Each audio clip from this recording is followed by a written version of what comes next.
starting Monday on News 10 at 6 and 11. They're sick, they're perverted, they're online. And your child may be their next victim on the information superhighway. Harmless conversations can lead to dangerous encounters. News 10 knows because News 10 exposes what really goes on through our undercover cameras. In an exclusive series of reports, learn how to protect your children from these high-tech sickos of the internet. A must-see for every parent. Perverts online, caught in the net. Starting Monday on News 10 at 6 and 11. Parental discretion advised. You know, computers have truly made our planet a global village. They enable us to travel around the world in just seconds, accessing invaluable information along the way. You know, Jim, cyberspace has its side alleys, if you will, where your innocent child can become trapped. And tonight, Tom Shad takes an in-depth journey which explores these frightening possibilities. Well, Jim and Angela, we're talking about a stranger, a complete stranger in your own house, maybe even in your child bedroom. You teach your children don't talk to strangers, but that's what they can do in the privacy of your own home, and sometimes it doesn't end there.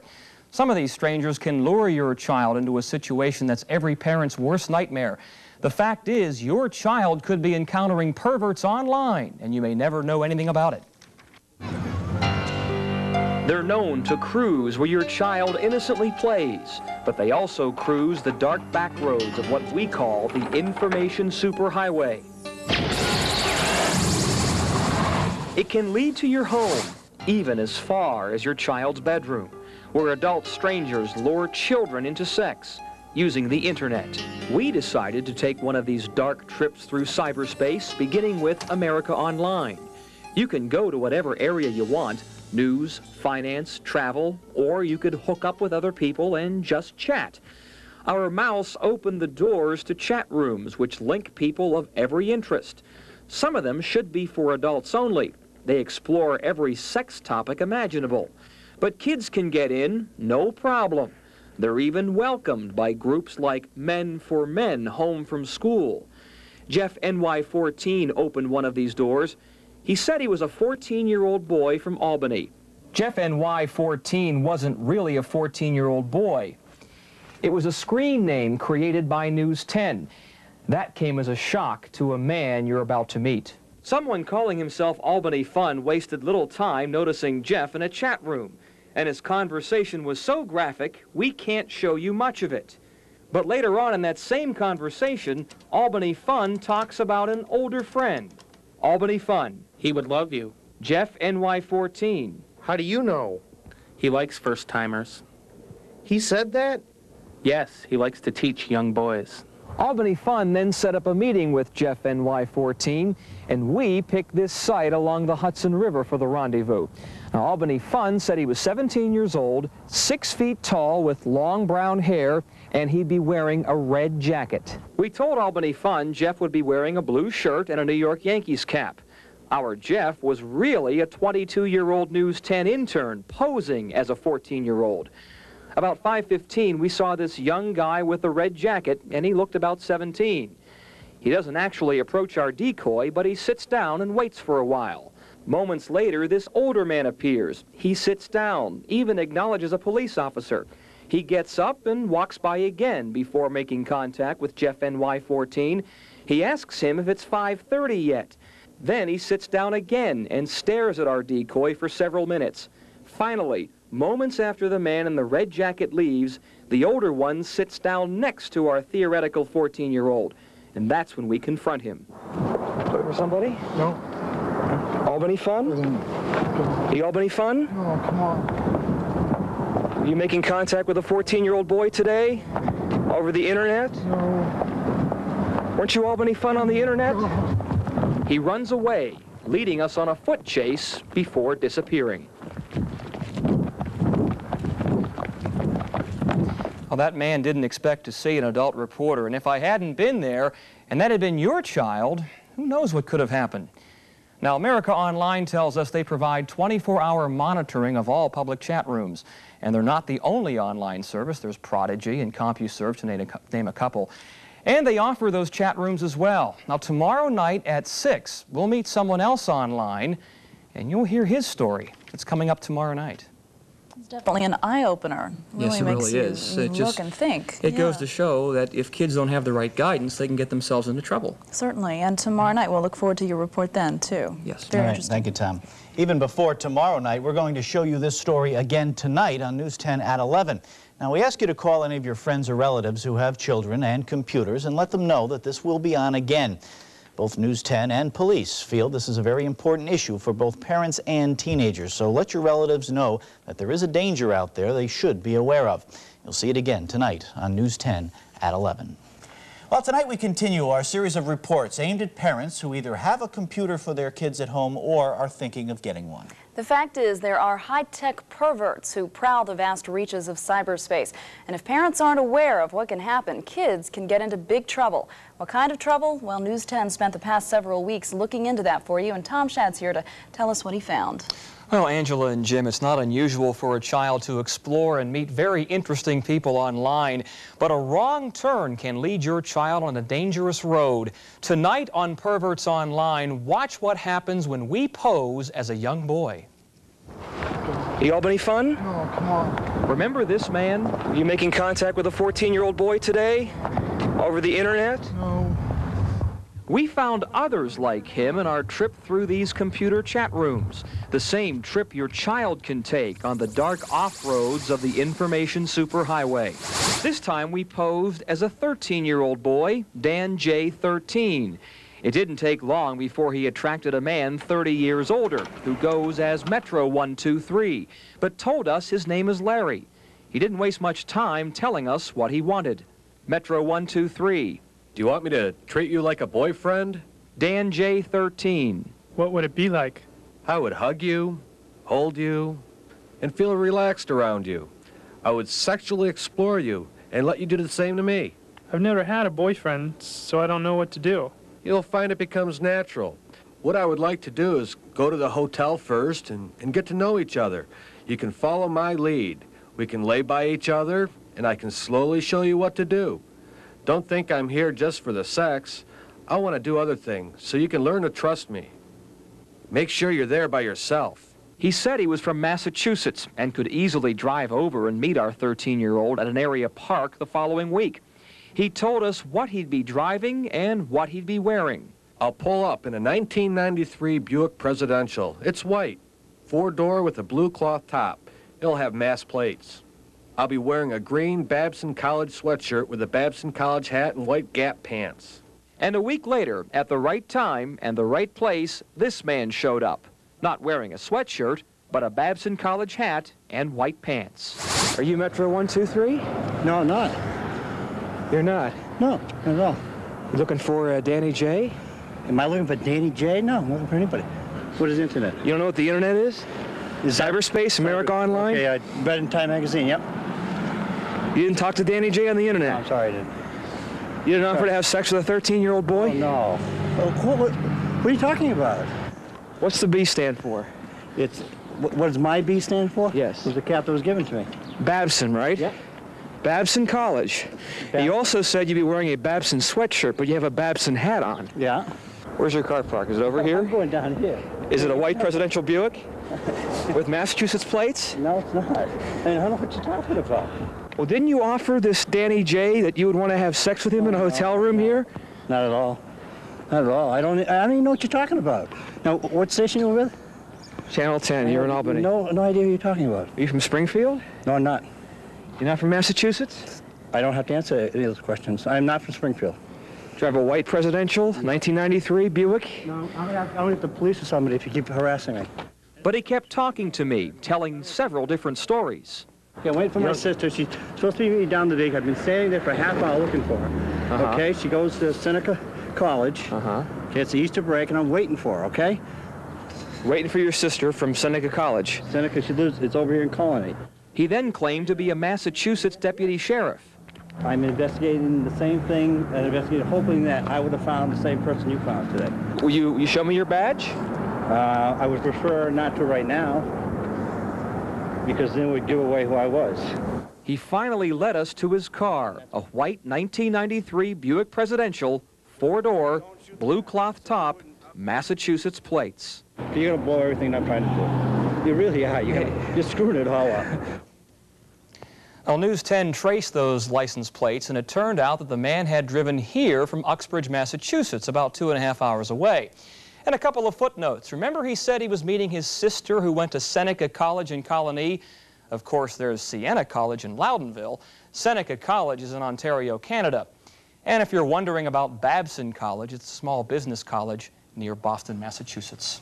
Now, Tom, could police have any grounds to arrest either this man or the one we saw yesterday? Did they do anything wrong? That's an interesting question because police told us, we tried to work with them on this, maybe possibly set up a sting, but they said that since he did not make contact with a 13 or 14-year-old boy, in either case, he was talking to a 32-year-old man, both online and also when we met up with him, really no law was broken, but right now there are laws pending in the New York State Legislature and Washington, D.C. that would make transmitting obscene material, obscene conversations to minors a crime. We'll have to see what happens with those bills. Okay, and we'll look forward to your story tomorrow night as well. Okay. Thanks, Tom. Well, following Tom's report last night, a lot of you got online and sent us email about our story. George Burns of Schenectady criticized us, writing, quote, "The stranger was set up. No, he was not right in what he did, but you were also not a 14-year-old child. You lied." On the other hand, John Weitzel of Saratoga wrote, "It's about time someone informed the public of this problem. My son also uses America Online, but since he's only 8, he needs my help. I agree, it is way too easy to access dirty talk and photographs." And a woman named Claudia emailed us and said if parents would take the time to look at the chat rooms offered by these online services, they'd find just the titles alone are offensive. What are these parents thinking, she said. I hope you woke up a few. And if you'd like to send us email about this or anything else, our email address on your screen there, WTENTV10@AOL.com. Now, as for the man you just saw in Tom's story, he's got yet another story to tell about who he is and why he was there. So be here tomorrow for News 10 and hear what he says is the truth when he sits down and talks with Tom at length about what happened. Well, it's not often that someone caught in an undercover investigation is willing to sit down and talk with you, but that's exactly what you're going to see tonight. A Massachusetts man says he did not drive 2.5 hours to have sex with a boy he met on the computer. Reporter Tom Shad confronted him when he was in the Capital Region, and Tom has details now of their second meeting. Okay, Jim and Angela, you know, in our story last night, we met a man who showed up in an area park the same time as a computer user who goes by Metro 123 was supposed to meet a boy for sex. Now, that boy was really News 10. After our initial confrontation, he agreed to meet again at a West Springfield hotel. As Perverts Online continues, we let you decide if he's telling the truth. First, he told us this. Yeah, wait for my sister. She's supposed to be meeting down the lake. I've been standing there for a half hour looking for her. Okay, she goes to Seneca College. Then he told us he was a deputy sheriff. You show me your badge? I would prefer not to right now, because then it would give away who I was. You know what I'm saying? And that's all I'm saying. Later, he admitted both of these stories weren't true, and he agreed to sit down with me and tell me what he said was the real story. He admits he used the screen name Metro 123 for a while, and during that time he met a guy online named Ken, who says he ran a dating service. He says he wanted Ken to set him up with a woman, but claims Ken tricked him. He emailed me and said he had something set up, and was I available Saturday or Sunday? And he particularly said Saturday would be the best. The same Saturday we were there? You? It was, yeah, it was the exact same day. It was the exact same day. It was the exact same day. And he said to me, and basically he said that I have a place you can meet, this person will meet you, and I may be there. And One problem I have, though, are the conversations with Danny J13. Metro 123 was making all these arrangements with Danny J13 the very same day you were supposed to meet a young woman in Troy. Exactly. The same hour, saying the same things. Right. How did that happen? I can't answer for the messages to Danny J. I just can't. He says he deleted his screen name, Metro 123, totally got rid of it, before Metro conversed with us on April 8th. And after that, it was someone else using that name who talked about meeting and having sex with a 13-year-old, Dan J13. The screen name was deleted around April 1st. April 1st. April 1st.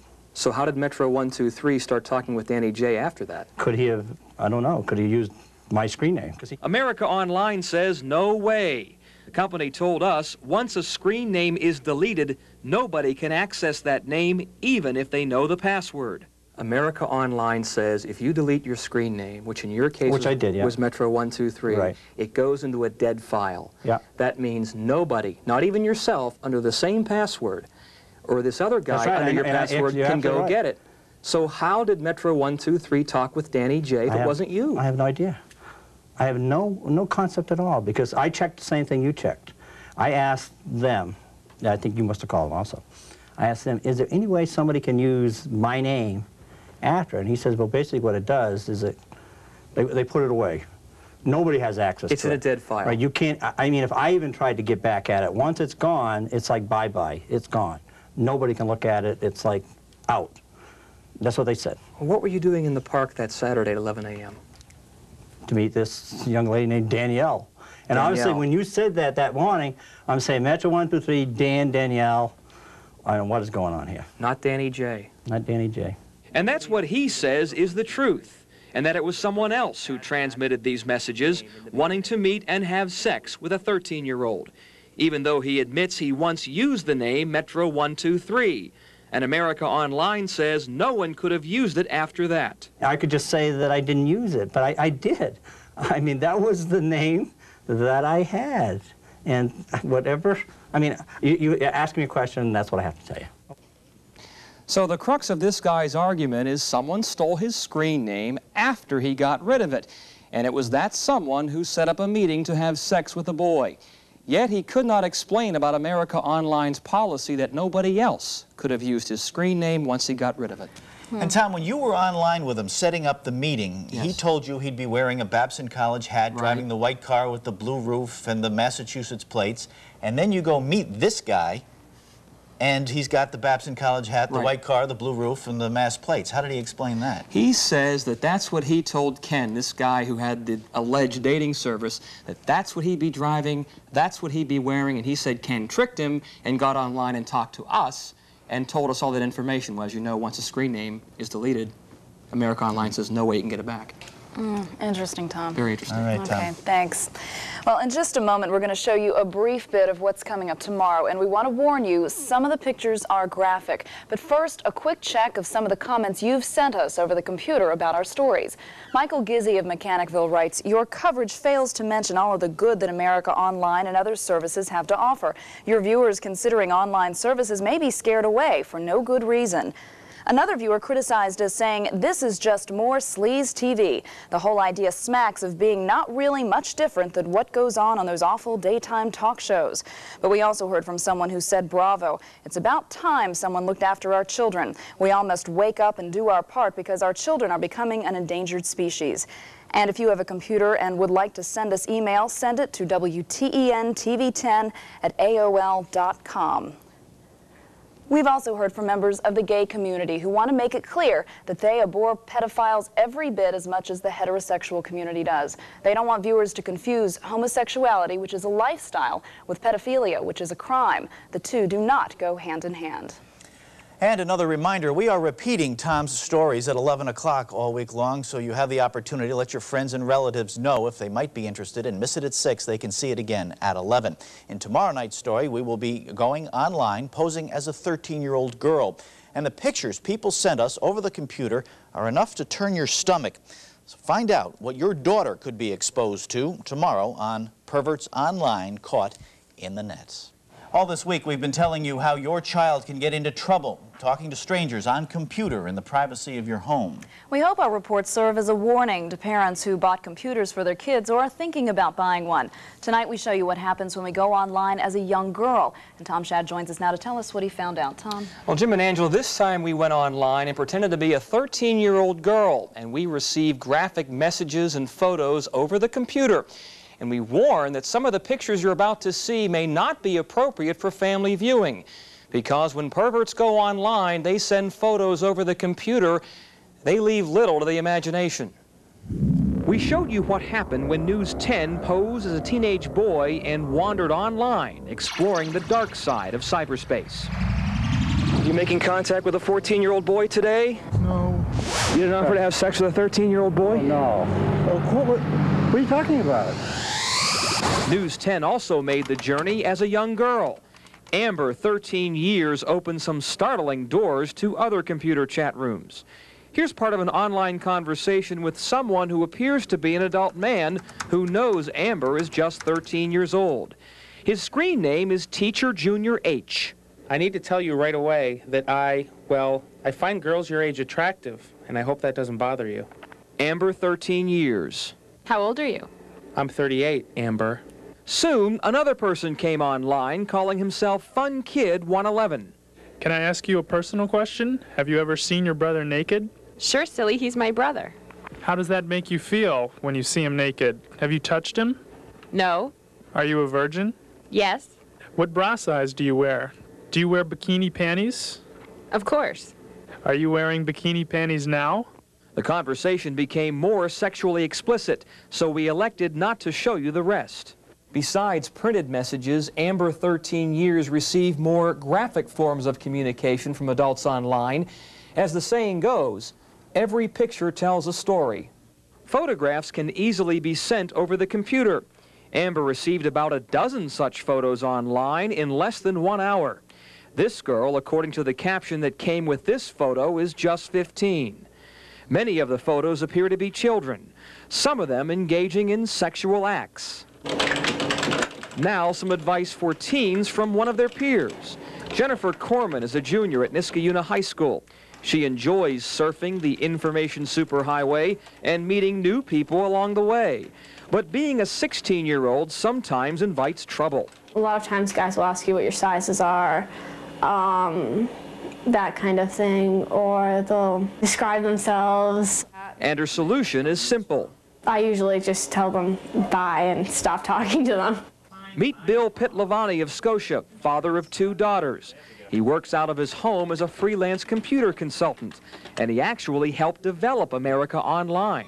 Pitlavani says he taught his girls how to use that online service. Generally, I just told my daughters, you don't give them your phone number, you don't tell them your last name so they can find you, and you keep the conversation on a friendly scale.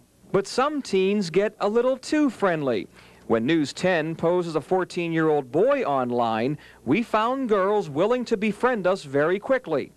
This letter came from a 14-year-old girl after just one brief computer conversation that was cut short. She writes, "I'm really sorry I had to leave you so soon. If I had found you at the beginning of the week, I'm sure I'd be asking you, marry me." She also enclosed a photo and her home address, something any adult pedophile would love to have. And that's why police and America Online tell children never give out your home address or telephone number over the computer. Now, when News 10 posed as a 14-year-old boy, we received several phone numbers from girls around the area and out of state. Remember, that 14-year-old boy your daughter is talking to could be a 35-year-old man. And no matter how friendly that person seems online, remember, he or she is really a total stranger. Obviously, we've got an incredible response to your series of reports this week. And in fact, last night, one woman stopped by, a local woman stopped by here at the station. What was that about? Well, I have a couple of computer discs right here that she showed us, and we took a look at them. She's from Waterville, and these contain pictures that her 15-year-old daughter received while she was going online, and they are very sexually explicit. They show naked men engaging in several different kinds of acts. I'm going to stop right there, but she's only 15 years old from Waterville, and this is the kind of things that she's run into. It's out there, no Yes, doubt. it is. Okay, Tom, thanks. All right, Tom. And if you know someone who has a computer and has kids, let them know that we're going to repeat Tom's story tonight at 11. Then tomorrow here on News 10, Tom wraps things up with some specific advice for parents from police and computer experts. He'll talk about parental controls and other things every parent should know. All this week, News 10 has shown you how your child can get into trouble by chatting with strangers over the computer. Our purpose has been to tell you what to look out for while your child enjoys countless benefits of computer technology. And tonight, what you can do to help protect your child. And Tom Shadd is back with us now with some specific advice. Well, Jim and Angela, we've heard over and over again for parents, tell your kids never talk to strangers. Well, computer conversation is no different, and it's important that parents understand how easy it is for their kids to be lured into trouble over the computer, because the best defense against perverts online is knowledge about what your child is doing. The information superhighway is an open road. Its ramps take us around the world, an invaluable educational tool launching us into the next century. But those ramps can also lead children to dark alleys, explicit conversations, photographs, and potentially dangerous face-to-face encounters.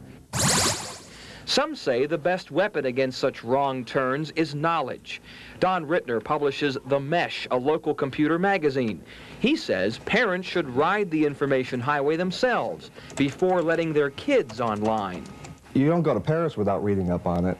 And it's the same with using online services. As a parent, you should know exactly what is up there for your child. But what's up there for the parents? America Online offers something it calls parental controls, designed to block a child's access to conversations with strangers. And the latest industry innovation, a company, Surfwatch, introduced a computer program which blocks out all X-rated images and words. But Bill Pitt-Lavani, who helped develop America Online, says some kids can find a way to beat the system. The smart ones that know how to get around it, they're going to get around no matter what you do anyway, yeah. And they're going to find ways. The explosion of information on board the internet poses a very disturbing question. How do we regulate this information and protect our children without government censorship? Well, that question is currently before the New York State Legislature. The cybersex bill, sponsored by Republican Senator Bill Sears, slaps a penalty of up to 4 years in prison for transmitting obscene materials to minors. When you start talking to young children in the language that they use on this internet, which we found out, that's sexual assault in itself. Others call bills like cybersex censorship. Are you going to have cyber cops watching everybody's email, reading everybody's private email to make sure they're not soliciting somebody? How would you enforce something like that? There are police officers who are working undercover on these types of services. You might call Ron Stevens a cyber cop.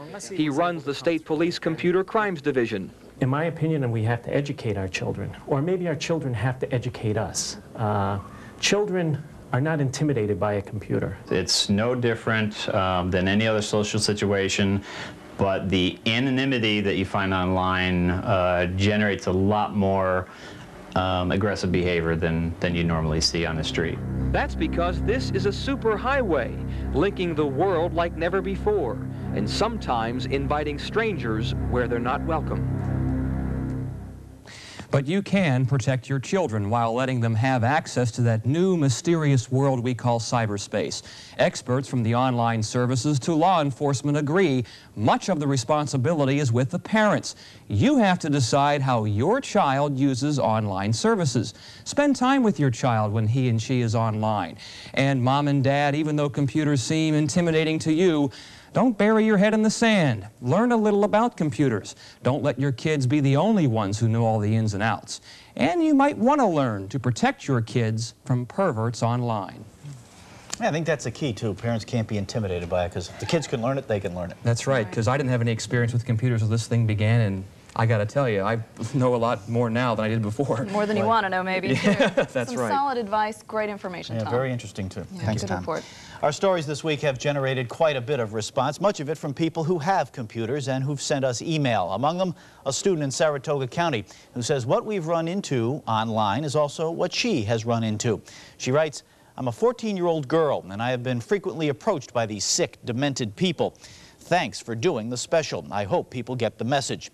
A woman in her 40s who's been online 6 months writes, "I'm totally shocked and surprised at the people who are out there and their motives for being online. If I had younger children, I would certainly be concerned." But we also heard from someone who said perverts don't bother you if you don't bother them. Yes, there are people out there who will go after kids, this person wrote. There are also people out there who will kill and rob you, but I don't go out of my way to talk to them. If you're online and want to send us mail, our email address is WTEN-TV10@AOL.com.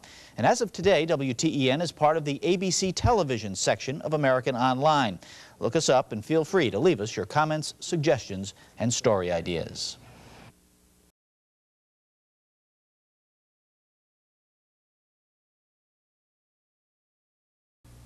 Nobody does it like ABC 10. This is News 10 at 6 o'clock. An online pervert exposed by News 10 faces up to his crime. Good evening, everyone. I'm Angela Hampton. I'm Jim Brennan. A Massachusetts man finally admits he was indeed the would-be pervert who used his computer thinking he was arranging sex with a 13-year-old boy. Instead, Richard Larry McElreath was trapped by News 10's award-winning series Perverts Online, leading to today's guilty plea. John McLaughlin reports to you live now from federal court in Albany. John? Angela, Richard Larry McElreath finally admitted in court today what we had known all along, namely that he thought that he was arranging sex with a 13-year-old boy at the time when he traveled here to the Capital Region and got caught by our cameras.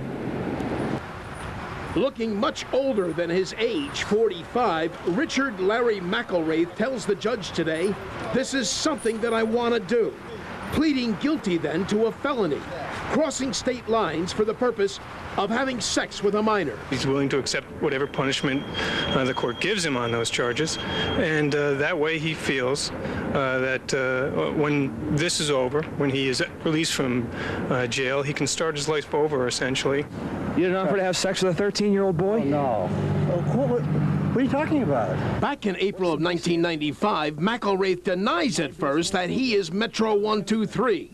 Now that's the computer handle used by someone saying that he was an older man looking to have sex with what he thought was a 13-year-old boy online. Posing as the boy, reporter Tom Shad. He arranged a meeting with McElreath, who traveled to Troy from Worcester, Massachusetts, only to discover that he was trapped by News 10. Claiming then that he was an undercover deputy sheriff.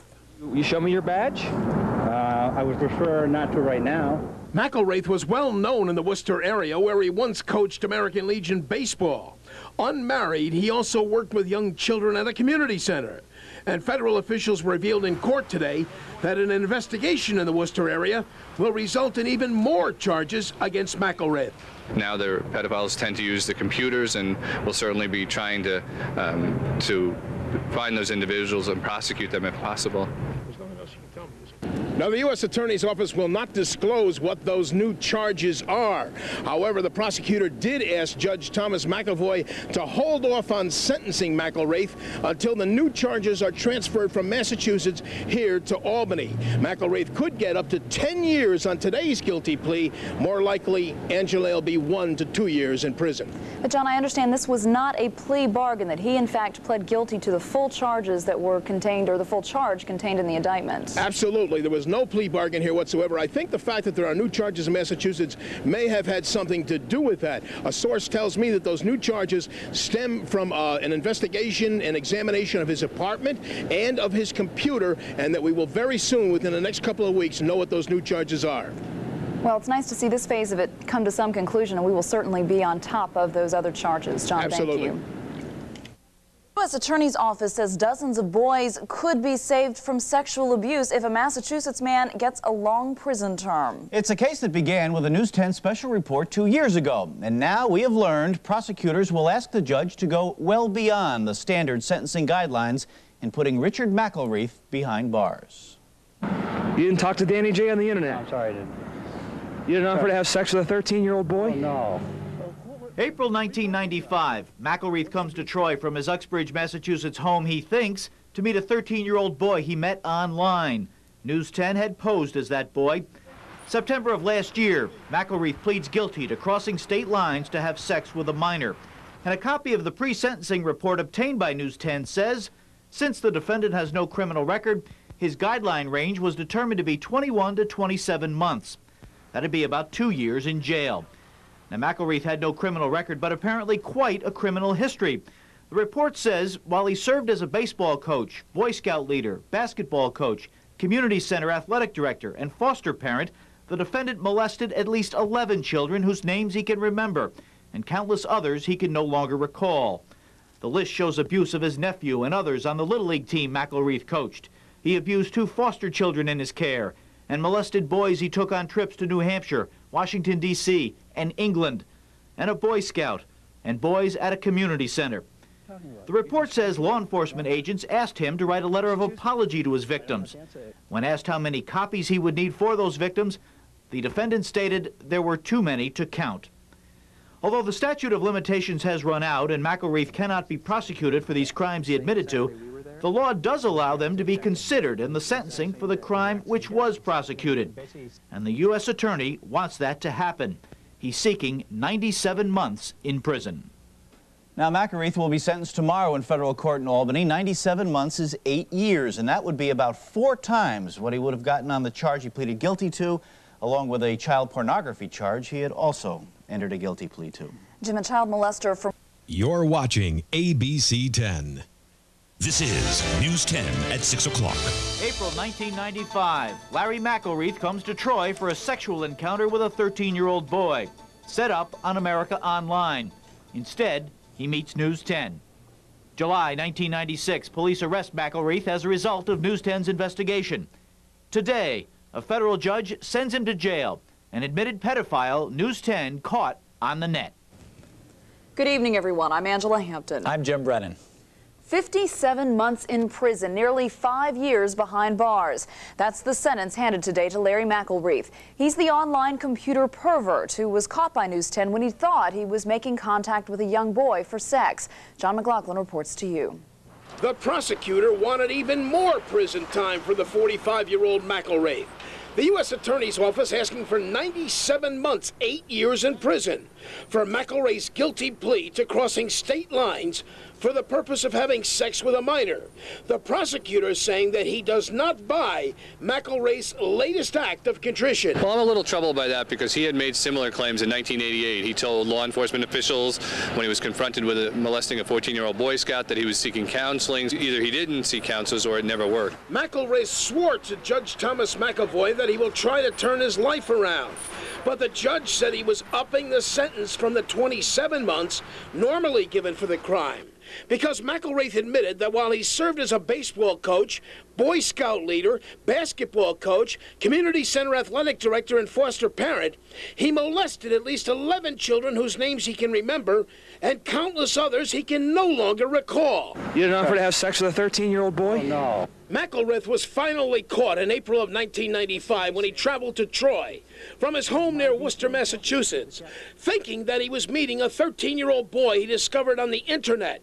That 13-year-old boy turned out to be TV 10 reporter Tom Shad, posing as the youngster. And the station really helped identify someone who was a predator, who had abused many kids, and who was a worthy target of investigation and should be in jail. Now, McElreath requested, and the judge agreed, that he be sent to a federal prison in North Carolina where they have special treatment for sex offenders. 2 of his sisters and a brother were in court today. They would not be interviewed, telling me simply, he's our brother and we love him, Angela. John, you know, just yesterday we reported about Louis Van Wee, another serial child molester. He was sentenced to up to 30 years in prison. Today we're seeing McElreath getting nearly 5 years. Some people may be wondering about the difference in the punishment here. I'm sure they are, because the 2 cases come so close and are in some ways similar. But remember, in McElreath's case, he is not convicted of really molesting anybody. He's only convicted of traveling across state lines to have sex with a kid. Van Wee was convicted of molesting a couple of kids. And again, Tom Spina, the assistant U.S. attorney, he says in McElreath's case, he's very careful not to admit anything that he did within the statute of limitations. But again, going to jail for nearly 5 years. Yes. John, thanks for that.